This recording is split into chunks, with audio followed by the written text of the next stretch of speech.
The television networks and stations of the United States, in association with the Advertising Council, bring you a report of the atomic explosion being tested today at Yucca Flat, Nevada, by the Atomic Energy Commission and the Federal Civil Defense Administration.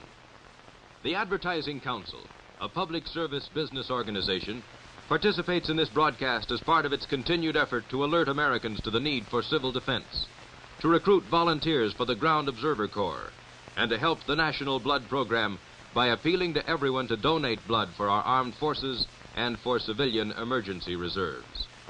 We take you now to the Yucca Flats of Nevada for Operation Doorstep, Phase 2.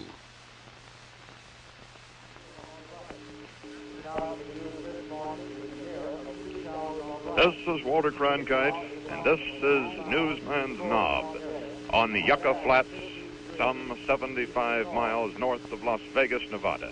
The scene here in the next 20 minutes, 5:20 exactly, Nevada time, Pacific Standard Time, and man will explode his 33rd atomic bomb on this site, some 7 miles due north of us here from News Knob. The bomb will be, this time, exploded, and by the way, they're not calling it a bomb, they're calling it an atomic device, but it will have the same effect as a bomb. It will be exploded from a tower 300 feet high. This will be the first time that newsmen have been permitted to watch such an explosion from a tower, and the first explosion of an atomic bomb, incidentally, was from a tower at Alamogordo, New Mexico in 1945. For the first time, we will be able to report such an explosion 7 miles due north of us here on the Yucca Flat. And incidentally, too, this time, perhaps not so incidentally for the men concerned, some 1,000 troops will be in trenches closer than man has ever been before, intentionally to the explosion of an atomic device. Those men will be only some 2 miles from the tower where the atomic device goes off at 5:20 hour, where you see that bright spot of light right in the center of your screen. That big searchlight is on the top of the tower where the device is now suspended. Over there to the right, you see 2 other lights. The first light is some 3,500 feet to the right of the big tower. That's the light now in the middle. That's one 2-story house, equivalent to about a $20,000 house along the eastern seaboard of this country. And over at the other side, a second house, also built for the specific purpose of testing, as will both of these houses, the effects of an atomic bomb on an average American home. The first time the Civil Defense Administration has tried such a test. The house is erected specifically for that purpose. The one 3,500 feet from the blast, the other 7,500 feet from the blast. Somewhere out there in that darkness, just about 5 miles from us and 2 miles from the blast site, are crouching about 1,000 men, troops who will experience this bomb, as we have said, closer than man ever has intentionally done so before, closer than man has ever been except under the bombs dropped at wartime at Hiroshima and at Nagasaki. In closer here at our site on newsmen and photographers have gathered along this little spike of a hill to watch this detonation. The bomb that will go off out there will be of some 15,000 tons, equivalent of that 15,000 tons. Not quite as large as the bombs which we now call nominal, those which were exploded over Hiroshima and Nagasaki. Those bombs were of about 20,000 tons dynamite in their equivalent capacity. And while this is the 33rd bomb that has gone off, while man does not really know what these atomic weapons are going to do, and of course there is always considerable trepidation when such an event takes place. We will here at this site feel the shock wave. You will see it approach us. You will hear the blast and, of course, see the fireball from this bomb. And now, if we may, we'll be back in just a moment with more details on this event out here. First, while we stand by, this is Phase 2 of Operation Doorstep, and it will continue in just 1 minute. The man you see here is by profession an insurance salesman, but at the moment he's affording you another type of insurance. He's a volunteer member of the Ground Observer Corps, a citizen who scans the skies in his free time to ensure this America of ours against surprise attack. Like any good businessman, I realized the importance of protecting an investment. So I joined the Ground Observer Corps to protect my biggest investment, the right to live, work, and play in a free and peaceful America. But I can only watch one part of the sky. The Ground Observer Corps needs more volunteer observers. So won't you look up and join the Ground Observer Corps? How? Contact your local Office of Civil Defense or write to the Ground Observer Corps, Headquarters United States Air Force, Washington 25, D.C.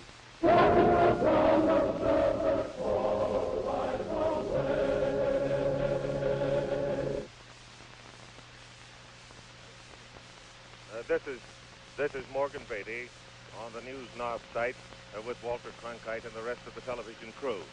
They showed you a few moments ago two lights in addition to the tower light, and they are the most important lights to you in this entire event because they represent your home and what will happen to it in the event of an atom bomb blast striking it at some time in a possible future war.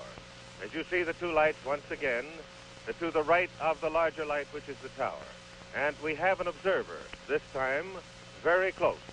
As Walter Cronkite told you, within 2 miles, the soldiers are there, and with the soldiers is Chet Huntley of the television industry to report on what happens as soon as it's possible to do so. He's there in the trenches with the men, and he will report back via television to you and to us and tell us what has happened.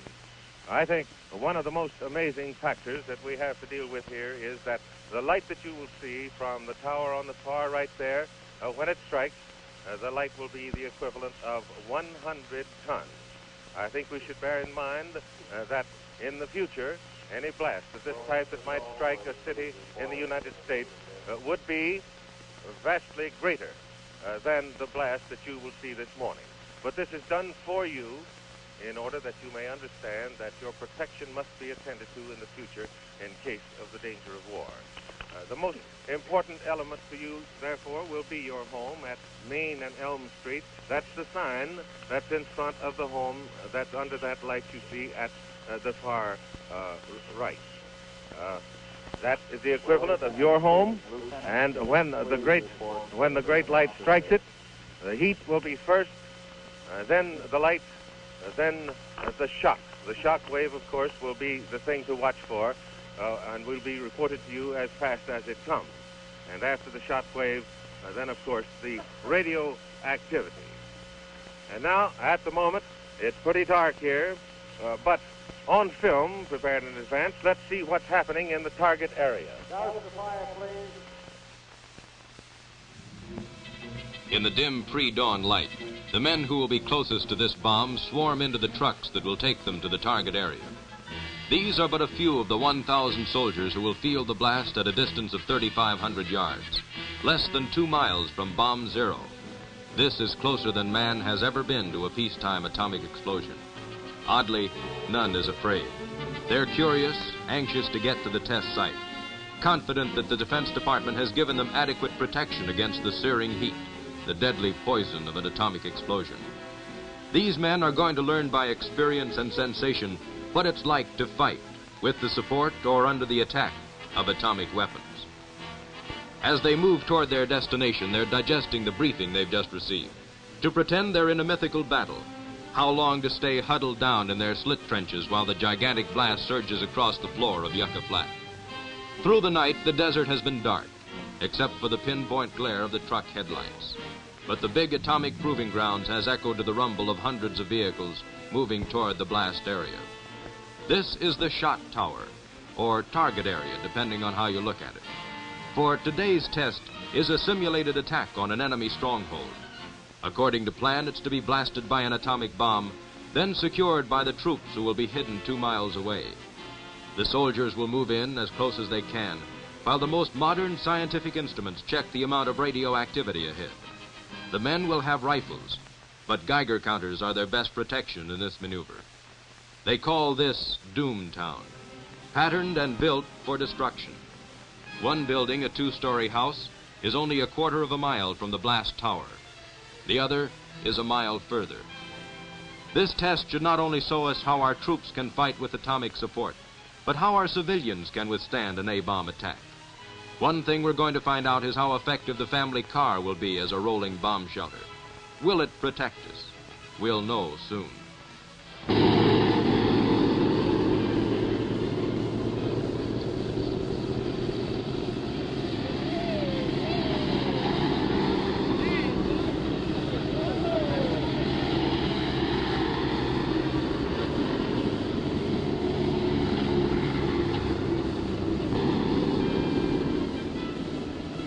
Now the guinea pig troops are getting closer to the test site. Operation Doorstep is about to reach its climax.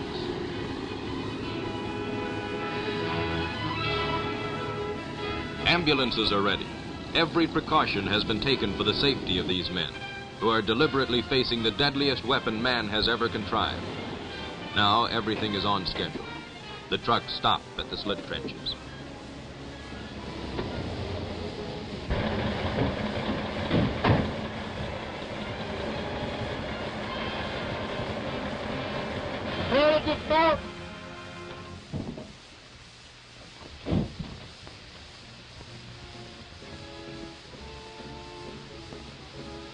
Get down!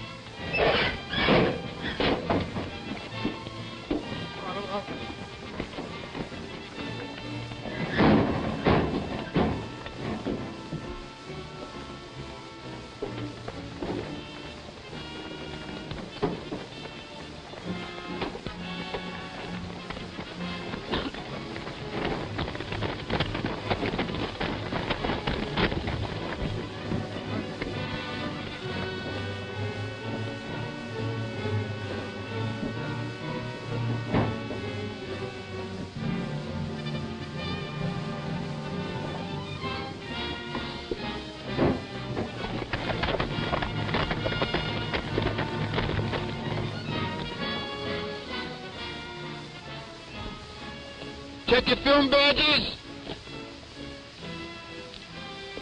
Make sure your gloves are over your wrist.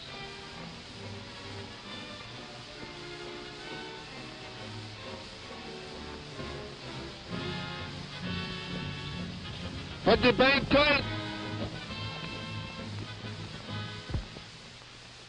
The stage is set. Now back to Yucca Flat and Walter Cronkite. Put it tight. Here we are back on News Knob again. In case you wonder what is around Walter Cronkite's neck and mine, it's the goggles for the blast. But the films you've been seeing indicate the scene of action, and the people here are waiting anxiously for the moment to arrive. You see your lights blinking in the distance once more. But I think you would be more interested now in going closer up with these few who are going to be the first human beings who have ever intentionally gone into an atomic blast area within 2 miles. You see the scene out there again, and I think we can find our man Chet Hutley in a slit trench, or rather a special trench about 5 feet deep, if we try to find him now. Let's see if we can reach him. Take it away, Chet Hutley. All is in readiness here, at least outwardly, and apparently so. Nothing whatsoever is amiss or awry as the dawn comes up and throws a variegated light on the eastern sky. We were ordered into the trenches just a moment ago by the commanding officer of these 2 battalions, Brigadier General William C. Bullock, who incidentally got his Silver Star only last night. The line of troops out here on the face of the desert stretches 2 miles. We are in the center section. In other words, with a line of troops a mile to our left and a mile to the right. We are in the forward control trench. Out in front of us, 2 miles away, is the steel tower with its off-top charge on top 300 feet from the ground. To our right and forward a bit are the houses which form what we have started to call Doomtown, with its houses built by the Civil Defense Agency. the mannequins inside, furniture, tableware, and whatnot in order to test the effects of an atomic bomb blast. So I said the troops and we are in the trenches. In a moment we shall be ordered to brace ourselves against the forward parapet of the trench. We will face to the left. We will stay there on our knees in a crouching position. A white blinding light will flash in our faces, then only on command. And at about 7 to 10 seconds after the detonation, we shall be allowed or ordered to rise, and that will give time for the steel fragments and the rocks and debris to fly back over our heads. Then, as I say, we will be allowed or commanded to rise to watch the atomic cloud, which will be boiling skyward at that time, and will be some 1 mile high in about 10 seconds. This is Walter Cronkite back at News Knob. I'm happy to say that we are 5 miles further away from that explosion scene than is Chet Huntley. Stand by now, and we'll be back in just a moment when Phase 2 of Operation Doorstep will continue. This could be an American city. However, it is London during the Blitz, where millions of innocent people were bombed from their homes. Still, thousands were saved through the efforts of an alert civil defense. This is an American city. An accidental explosion at Perth Amboy, New Jersey sent Red Cross workers rushing to aid the injured, as they always do when nature turns against mankind. This is an American, struck down on the battlefield. Quick action by medical people, plus a vital life-giving fluid, can save his life. This is blood, a thin red lifeline donated by you.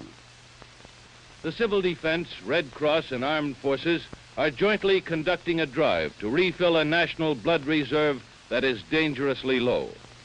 Call your local Red Cross today, tomorrow. Walter Cronkite back at News Knob on the Yucca Flats of Nevada, waiting for the 33rd explosion of an atomic device here. And now let's recount very quickly in these last 2 minutes before this blast goes off just what you are going to see. Out there, some 7 miles north of us here, on a tower 300 feet high, an atomic device of some 15,000 tons dynamite equivalent will be exploded at 5:20 our time. That's 2 minutes and 20 seconds from now. For 1 minute before that blast goes off, you will see absolute black on your screens because we must cap up our camera lens, even as we who will be facing the blast will put on these very heavy dark goggles, so heavily dense, as a matter of fact, that nothing but an atomic explosion can be seen, or a very, very bright light can be seen through them. The same will apply to the caps that we put on your on their television lens. Some 2 miles from the blast scene, 1,000 troops, and our reporter is, they are crouching in a 5-foot deep trench there, specially prepared, every precaution taken for them, but they will be closer than man has ever been to an atomic blast intentionally. Back here, 7 miles away, 600 newsmen and photographers await the blast, now a minute and a half away. And 30 seconds from now, you will hear what the newsmen here call the voice of doom. It is a member of the team setting off this bomb who will count out the seconds in the last minute before the bomb goes off. We will let you hear him as he counts that off. You will see black on your screen beginning in about 10 seconds. And we will be off the air for that period, too. As far as commentary goes, while we adjust our goggles and prepare for this blast. Minus 1 minute. Put on goggles or face away from the firing area. Put on goggles or face away from the firing area.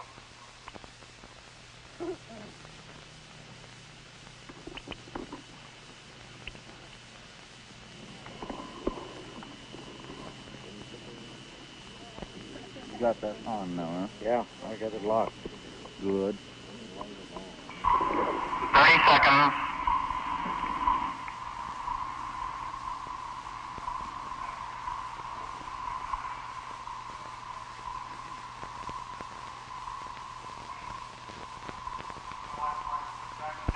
Seconds.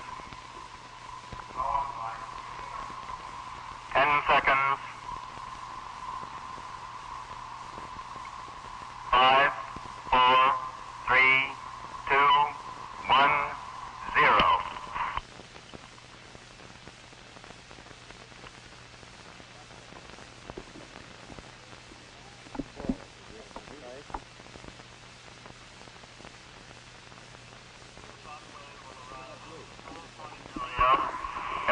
approximately 15 seconds. Please stay in your positions until after the shock wave has passed.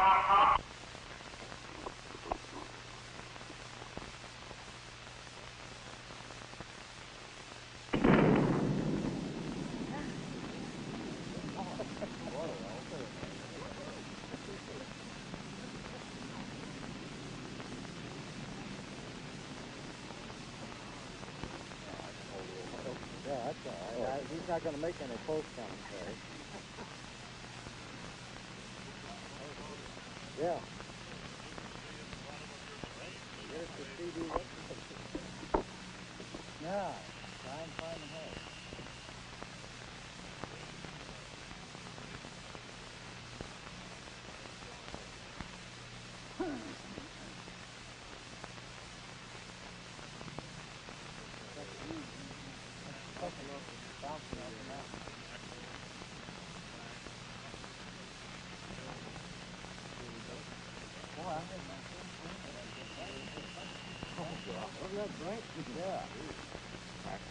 Close your eyes.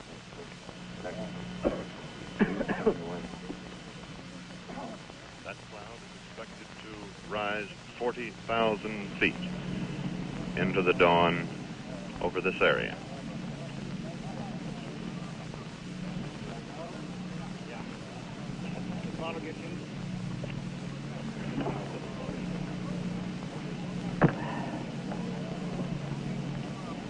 No more announcements from the casino? No, he said that. Perhaps you were able to see in your screen, over to the left, the blast site itself, several parallel columns of smoke.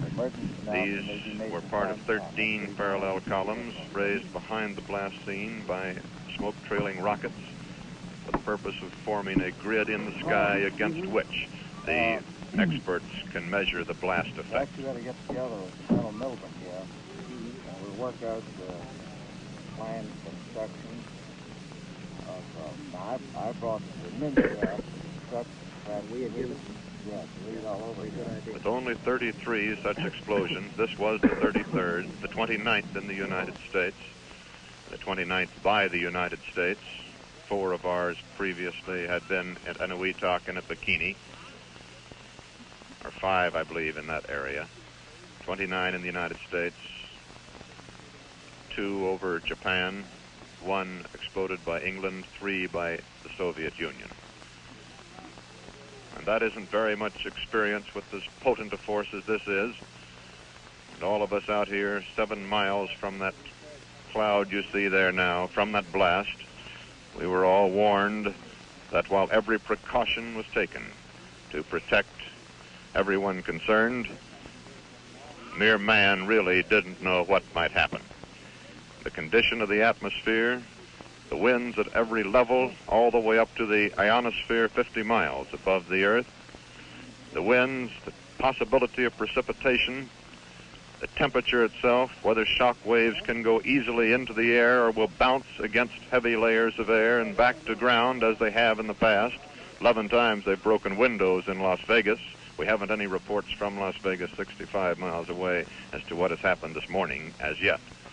Although this blast, 15,000 tons of dynamite, the equivalent of that, is not quite as large as those in the past.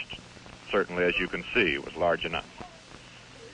Let's see now if we can reach Chet Huntley, who was there with the troops only 2 miles from the blast scene. Chet Huntley, can you come in? Well, here we are. Our mouth is full of dust, our eyes full of dust. Intense dusting conditions all about us here. We have just been commanded to come out of the trenches if we care to. Now we are standing, gazing skyward at this tremendous cloud which has risen almost directly over our heads, although ground zero was 2 miles away. I won't attempt to describe this cloud in too much detail because possibly back at News Now the boys have already done that for you. But let me try to recapture and recall the sequence of events here a few moments ago. This is the most tremendous thing I have ever experienced, and words are pretty puny and fragile things to use in an attempt to describe something of this nature. our knees in the bottom of the trench, braced against the forward parapet of the trench. The count came 5, 4, 3, 2, 1, 0, and at that instant the blinding flash of light saturated us, and it hung on for just a second, it seemed. Then this trench dug into the face of this desert, danced around and jolted and lurched this way and that. Then there was a second of nothingness, and then that tremendous impact of the explosion which jarred us. It hit you in the teeth, it hit you in the bottom of the feet, it wraps you on the head, and you know that something has really happened. Then a few seconds later we were told to stand up and look forward, and there were the purples and the browns and the greens and blues and whites of this tremendous cloud billowing and rising over our heads, and the roar of the explosion still reverberating back and forth across the face of Yucca Flat. I think that's all for the moment. Now, once again, back to Walter Cronkite at News Knob. Chet Huntley, we couldn't hear you right here, but our engineers tell us that that was a great report, a report from the scene closer to an atomic blast than man ever intentionally has been before. We have just been informed that the observers in forward areas, and perhaps you reported this, Chet, can see that some fires are burning in the area. These may be the houses, one or two of the houses that were erected were two-story typical homes, typical of yours and mine, and cars, passenger cars, trucks, and other vehicles placed around the area. These to find out for the first time what might happen to your home and to mine in case of an atomic attack. That one light that you see there probably is the light on one of the houses, and apparently it withstood the blast. We're going to find out about that later. This test, the great importance of this test, was for civil defense purposes.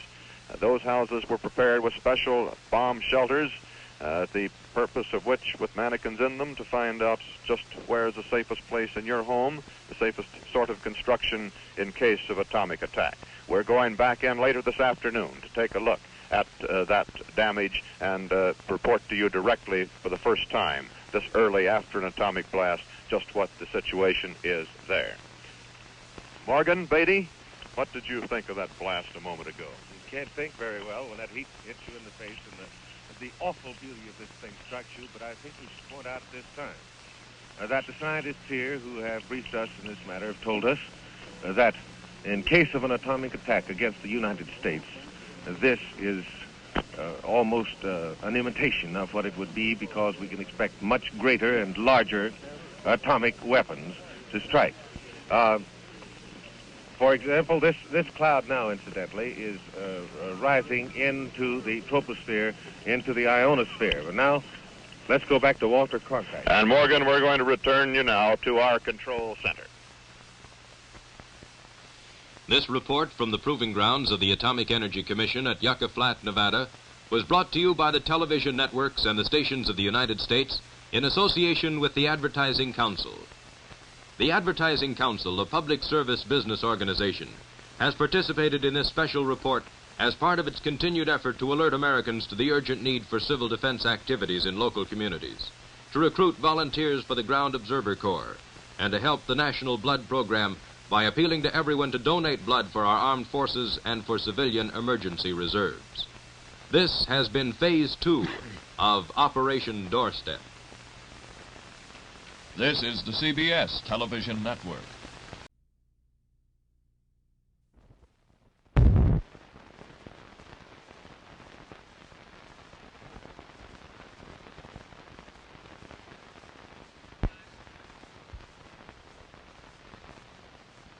From the United Nations in New York, we bring you Larry LeSueur to introduce a special program. Hello, everyone. Today, the United Nations is preparing to debate the report of its Commission on Disarmament, preparing to write a treaty for the regulation and reduction of all armed forces and all weapons. We will take you to the atomic testing grounds at Yucca Flats, Nevada, to see the actual result of today's test of an atomic weapon.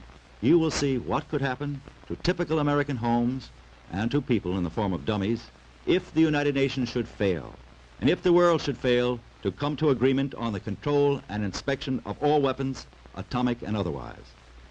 Both the UN Disarmament Commission and the United States Atomic Energy Commission, which ran today's atomic explosion, are working in the cause of peace. And so we will now show you what could happen to this country and to the world at the push of a button if the United Nations should fail. We take you now to our Nevada. Bring you a further report of the atomic explosion which was tested today at Yucca Flat, Nevada by the Atomic Energy Commission and the Federal Civil Defense Administration.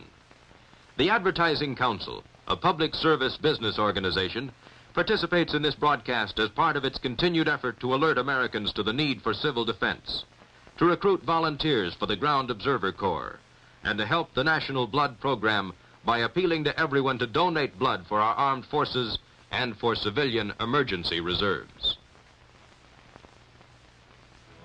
This is the site of the first atomic blast of 1953 on the desert near Las Vegas, Nevada. Atop a 300-foot tower, an atom bomb of 15 kiloton strength exploded while millions of Americans watched on television across the nation. It's time for Phase 3 of Operation Doorstep, showing the terrible destruction left in the wake of the bomb's explosion. But now, let's look back at the scene the way it was before the blast.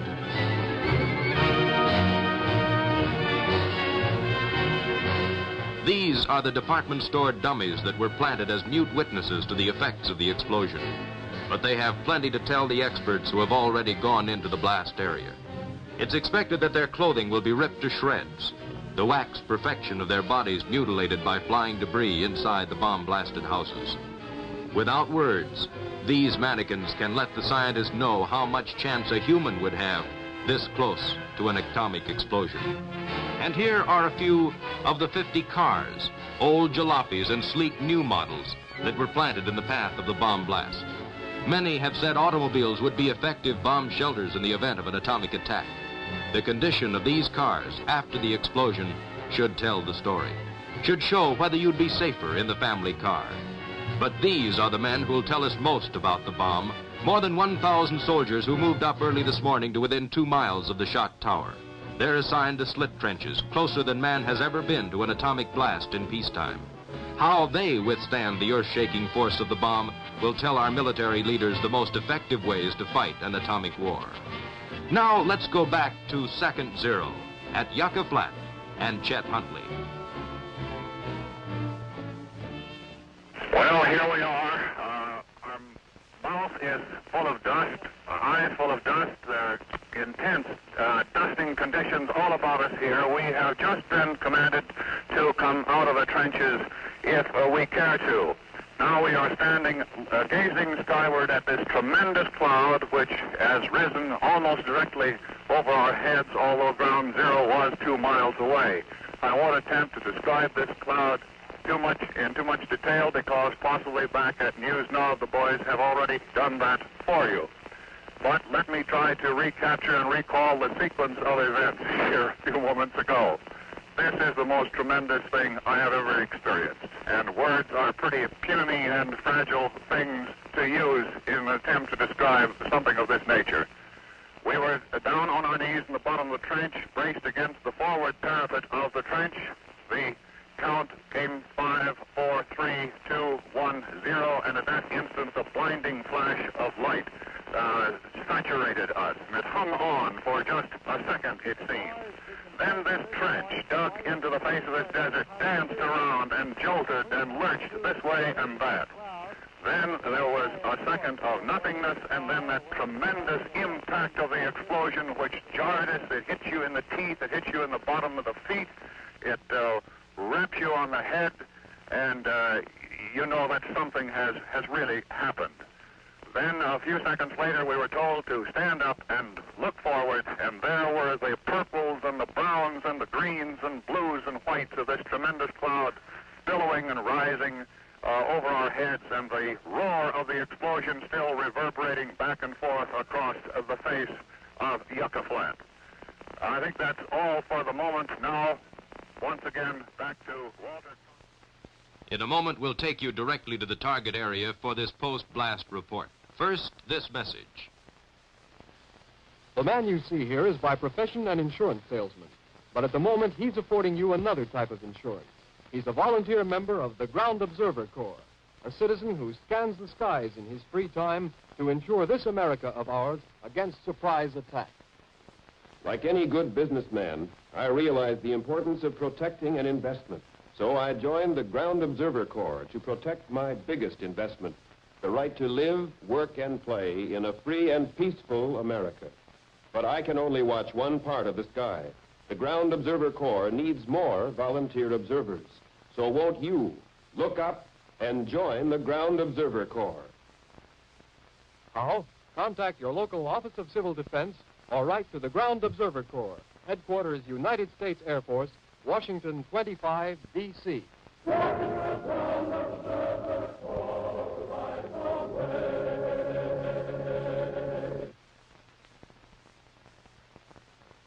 Now for Operation Doorstep, Phase 3.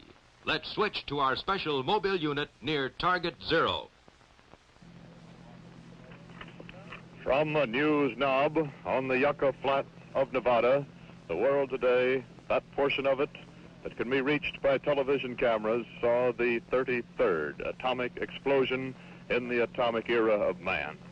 This is Walter Cronkite speaking to you from these Yucca Flats. Some 8 hours and 17 minutes to be exact, since that explosion went off this morning. This is the scene. That was News Knob. That is the scene to the east over those hills. The sun rose this morning some 15 minutes after the blast itself went off. And the sun must have been embarrassed by the brilliance of the atomic explosion. Some 1 million degrees centigrade was the heat inside the fireball of this atomic blast this morning, and it dimmed the sun as it burst over the Yucca Flats here. Here is what has happened since that blast went off.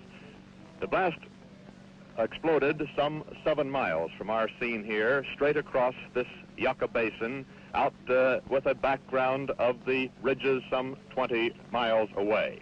We're some 65 or 70 miles north of Las Vegas, Nevada. The blast took place just about over that helicopter, the whirling blade of which you see in the center of your picture. The device, and they call it an atomic device, not a bomb, was exploded right out there on the top of a 300-foot steel tower, which disintegrated and disappeared under the force of the explosion. And what happened after that bomb went off? The bomb was one of the equivalent of 15,000 tons of dynamite. That's a little smaller than what we now call the Model T, or nominal bomb, of 20,000 tons, the size of the bomb that exploded over Hiroshima and Nagasaki, but it was powerful, believe you me. And what has happened since then? Well, the cloud of radioactive material that rose to a height of 40,000 feet over these desert wastes has now moved eastward, and our last word is that it is just about over Denver, Colorado, and that area at this time. It is still at 40,000 feet. That's nearly 8.5 miles in the sky, and that big cloud is not dangerous to the people of the United States at this time, nor is it likely to be, but every moment of its life of radioactivity will be monitored by men throughout the United States, and some who have been spending most of this day flying right through that cloud to be sure that it was safe. That house you see out there was one of the objects of this atomic explosion. We'll have more on that in a moment. It was constructed for the purpose of being blasted by this blast today. The sound waves of our explosion today were said by experts here to be the loudest ever heard by any of these atomic explosions. It was heard as far away, we have had reports, as Pasadena, California, over 300 miles from here. It caused no damage anywhere, however, but the blast was felt heavily in Las Vegas, in Caliente, Cedar Springs, and in other spots. And now let's go to Roy Neal for further details. Okay, Walter. Just pulling up right now, on cue, as it were, is Dr. John Buer, who is director of the AEC's Biology and Medicine Division. So, Dr. Buer, thank you very much for stopping by, and these fellows that you brought with you with the Buck Rogers-like garb, I think we'd better let introduce themselves, but first, what are they? Well, they are monitors, engaged in the radiological safety program of the test organization here. Right, of course, we know they're men behind the garb. You, sir, are... Lieutenant George Carroll, sir. Hi, Lieutenant. And over here we have...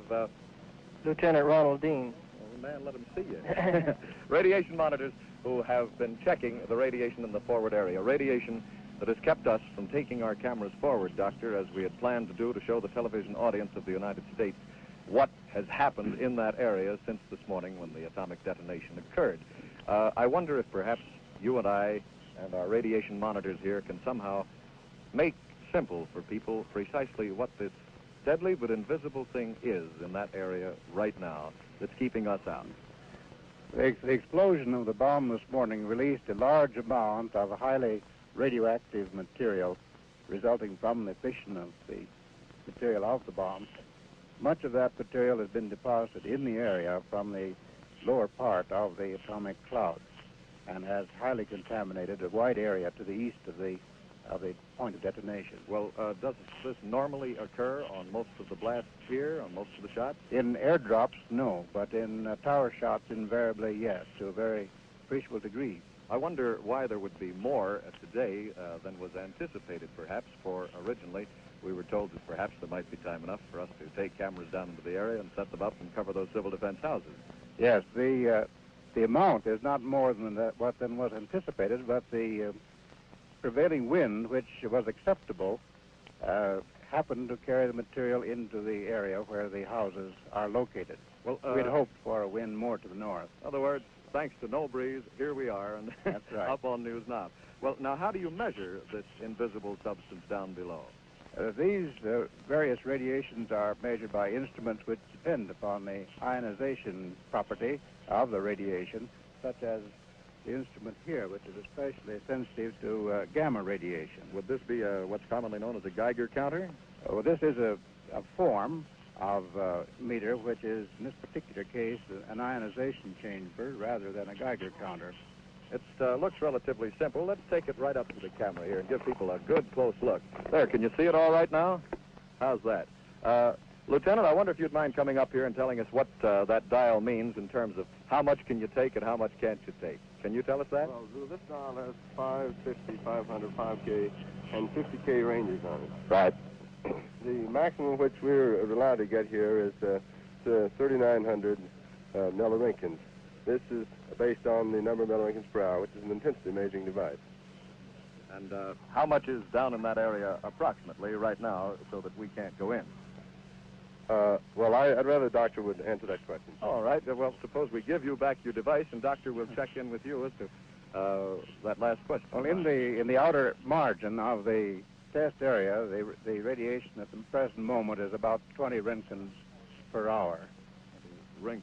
Yes. It's a good sign. That is a unit used by the radiologist to express the intensity of the field. Now, actually, since people like yourself have gone into the area, I presume it would be possible to go into that area, but only for a short period of time. For a short period of time and at high speed. That is the general principle here. In other words, the best process is go in, come out fast, but it does take a while to set up television cameras, so we had better stay right here at Top News Knob. Yes. Well, Dr. Buer, to both of you lieutenants, may we say thank you very much, gentlemen, for giving us a very fine idea of what radiation, atomic radiation, really is, and how it came to stay in the area and how you've measured it so that you know that it just isn't safe, although it looks safe right now.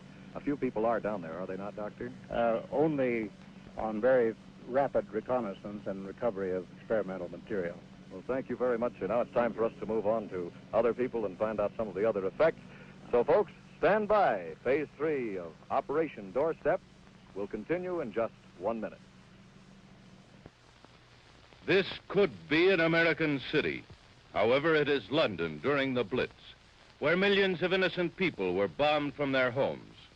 Still, thousands were saved through the efforts of an alert civil defense. This is an American city. An accidental explosion at Perth Amboy, New Jersey sent Red Cross workers rushing to aid the injured, as they always do when nature turns against mankind. This is an American, struck down on the battlefield. Quick action by medical people, plus a vital life-giving fluid, can save his life. This is blood. a thin red lifeline donated by you. The Civil Defense, Red Cross, and Armed Forces are jointly conducting a drive to refill a national blood reserve that is dangerously low. Call your local Red Cross today, tomorrow.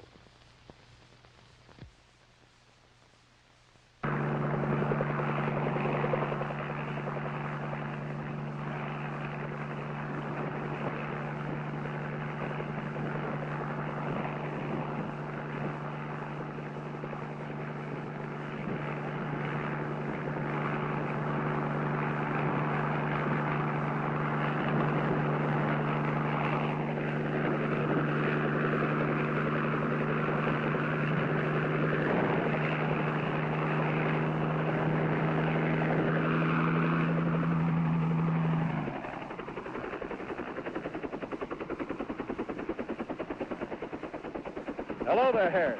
This is Roy Dale at Yucca Flat, Camp Mercury, Nevada, where the huge storm blown up by this helicopter has just kept us from saying anything for the last moment or two. But with me right at the moment, we have Bob Corsby, who is the Director of Civil Effects for the Atomic Energy Commission. Bob, by helicopter and also by other means of transportation through the day, has been checking as to what exactly happened in that forward area in the civil defense houses that some of you may have seen on television. Bob, what a means of transportation, the most exciting we've ever seen. What can you tell us about the area? Perhaps we might start with ground zero and work our way out just as you did. Well, of course, we didn't start in at ground zero. Oh, you didn't? We came in from the rear areas, and we approached the house that was 7,500 feet from ground zero. Because we were going in a little early, we quickly went into the house and made an inspection of the basement, where we found some debris, but generally the house was in pretty good shape, except for the windows being knocked out. Now, could I slow you down just a Yes. moment? That basement had some special defense shelters, didn't it? Yes, it had two home-type basement shelters. The kind civil defense recommends for even such as you and I in our own Yes, home. that's correct. It's the kind you'd hope that a homeowner would build for himself. They were how far from the actual blast? 7,500 feet. And at 7,500 feet, they did hold intact, so their method of construction then could reasonably be presumed to be a good one. Yes, they stood up quite well, and the objects that are placed in them seem to be in the original location. Now, how about the house itself as we move in a little closer here, Bob, so that people can see you well? Above the basement, the house was rather severely damaged. Most of the beams on the first floor had been physically damaged. This should do it right about here, see? You say most of the beams then on the first floor had been rather badly damaged? Most of them had been structurally damaged, and some had been torn loose from their fastenings against the sidewall. This occurred throughout the first floor. The stair railing had been pretty badly knocked off, although the stair, which was over the main girder to the house, seemed to be strong enough for ordinary use. Right. On the second floor, as well as on the first, about 10% of the plaster had fallen off the ceilings, and there were cracks and considerable plaster failure on the sidewalls. How about that car just outside the house? The car out in front of the house was rather severely dished in at the top. And on the side facing zero, there was also badly dented, and the windshield was broken. In other words, at that particular distance, that particular car would not have served too well as a civil defense shelter. I think that's correct, yes. How about the mannequins that were inside the house? What happened to them? Well, the mannequins were rather grotesquely mixed up with the furniture and the Venetian blinds, which had come off with the windows. So it was a mess of debris and litter, bric-a-brac, furniture, and the various other things that had been scattered about by the overpressures. And it could have happened to you and me had we been in that particular area, right, Bob? Yes, indeed. Well, thank you very much, Bob Corsby, for an accurate report on what happened in those civil defense houses that were so important a part of this test. And now, for the test itself, something atomic. Walter Cronkite. See over here now, I have two of the top people responsible for this test of the atomic device out here on Yucca Flats this morning. Mr. Carroll Tyler, who is the test manager, the big boss, as it were, over the entire operation here. Mr. Tyler, what could you tell us, maybe synthesize for us some of the things we've been trying to say all day? Just what were the purposes of this test? Well, of course, the primary purpose, as in all our tests, was to conduct a series of scientific experiments which will increase the knowledge of our technicians, our scientists, and our laboratories in the art of the utilization of nuclear devices. But then there were some subsidiary purposes, I understand. For instance, the use of troops, which I believe were closer than man has ever gone intentionally to an atomic explosion before, some 2 miles from the blast, and the civil defense houses and so forth. Well, as in all our tests, fissionable material being a very valuable part of our stockpile of national resources, we are careful to utilize it to the maximum possible. Therefore, there are many additional tests applied which will not interfere with the scientific program, but which will add to the preparedness of our various groups, civil and military, in the defense of the country. Can you say, Mr. Tyler, what you sought to prove in your test today? Well, that's a little difficult question. We can't go into much detail about what we sought to prove. I would say, and I'm not being facetious, I would say that we sought to prove that the laboratories knew what their programs were about, or that they did not know what they were about, in such a manner that they will know more in the future. Well, thank you, Mr. Tyler, and I'd like to address the question now to Dr. Alvin Graves, who was the scientific director for these tests, I believe. Am I not right, Dr. Graves, in the title there? How successful would you say, Dr. Graves, that your tests were today, or can you say that at this point? Well, it's clear that we'll be a number of weeks yet before we really know the answer to your question. However, from our preliminary look at the data, what we've seen so far, I think the test was very successful. Could you say, Dr. Graves, whether there is a lesson learned in this test today that might be applied to the civilian population? In other words, do you have a message out of this test today for the people who are watching us now and who watched the explosion earlier today? Yes, I do. One of our major purposes in this experiment today was to find out things that the American people may someday need to know. We want to find out how they can best protect themselves. We want to find out under what conditions they are least likely to suffer injury in case an enemy nation should drop a bomb on us.